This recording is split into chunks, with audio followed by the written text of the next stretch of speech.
Ya anak-anak, bismillahirrahmanirrahim. Assalamualaikum warahmatullahi wabarakatuh. Ketemu lagi sama Pak Roni di mata pelajaran ekonomi dengan tagline kita, Economic is Unique with Pak Roni. So, anak-anak, hari ini kita akan belajar tentang konsep pendapat. Hei, bete kan? Lebih asik scroll medsos aja. Nasional, manfaat pendapatan nasional sampai kepada penghitungan pendapatan nasional. So, hari ini video pembelajaran. Hei, fokus! Jangan tergoda kesenangan sesaat. Konsep pendapatan nasional. Kita mulai. Nah, kalau kalian googling, kemudian kalian mengetikkan kata pendapatan nasional di Google, itu akan merujuk kepada hal-hal yang Bapak bold di. Ih, males banget.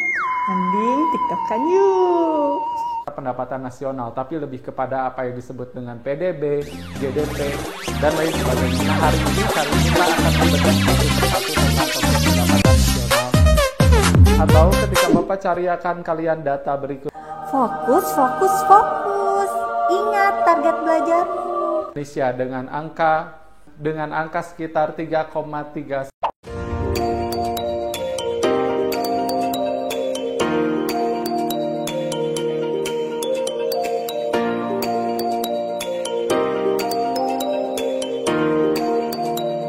Assalamualaikum warahmatullahi wabarakatuh. Sampurasun wargi Jabar. Perkenalkan, saya Roni Haryanto dan saya merupakan guru ekonomi di SMA Al-Biruni Cerdas Mulia, Kota Bandung. Di awal video tadi ada seorang pelajar yang telah terdistraksi pada saat belajar dari rumah, di mana potensi gangguan-gangguan distraksi dari rumah ini cenderung lebih banyak dibandingkan kita bersekolah. Dan di sisa video ini kita akan bahas sama-sama mengapa seseorang terdistraksi dan bagaimana cara melawan distraksi dalam belajar guna lebih fokus, lebih produktif di situasi pandemi. Dan ada 3 hal yang membuat kita terdistraksi dalam belajar. Yang pertama adalah sesuatu yang merenggut dari fokus kita. Bisa itu smartphone, bisa itu TV, bisa itu game, dan lain sebagainya. Yang kedua adalah karena dorongan dari dalam diri, yaitu menghindari perasaan negatif dan persepsi di pelajar-pelajar kita, yaitu bahwa belajar itu merupakan sesuatu yang membosankan, sesuatu yang malas, sesuatu yang mungkin ada kesulitan belajar pada mata pelajaran. Dan kita cenderung untuk menghindari dari perasaan negatif tersebut, sehingga kita lebih mudah terdistraksi. Dan yang ketiga adalah tidak tahu mau melakukan apa. Ngablu aja gitu, kita tidak tahu mau melakukan apa, sehingga kita akan cenderung untuk menunda-nunda belajar atau menunda-nunda tugas yang harus kita selesaikan. Dan ketika terjadi seperti itu, maka faktor eksternal yaitu HP, gadget, game itu akan jauh lebih mudah untuk mendistrak kita.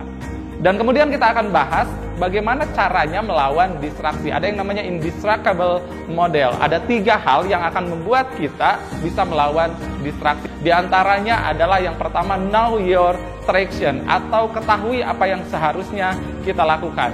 Dan kata kuncinya adalah tahu apa yang seharusnya kita lakukan agar kita juga bisa tahu kalau kita itu sedang terdistraksi. Dan yang kedua adalah schedule everything, yaitu jadwalkan semuanya, jadwalkan jam belajar kalian, jadwalkan berapa lama kalian belajar, termasuk jadwalkan juga me time kalian. Jadi kata kuncinya adalah build a balanced productive life. Dan yang berikutnya adalah blokir possible distraction, yaitu menyiapkan lingkungan kalian dalam belajar. Kalian siapkan lingkungannya, kalian siapkan alat tulisnya, kalian siapkan mungkin ruangan atau spot tertentu, tempat di mana kalian belajar, dan itu diketahui oleh orang rumah sehingga kalian bisa meminimalisir potensi-potensi gangguan tadi, termasuk jauhkan dari gangguan-gangguan seperti televisi.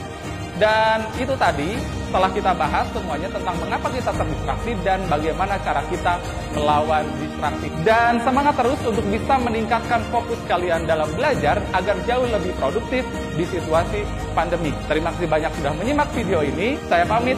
Assalamualaikum warahmatullahi wabarakatuh.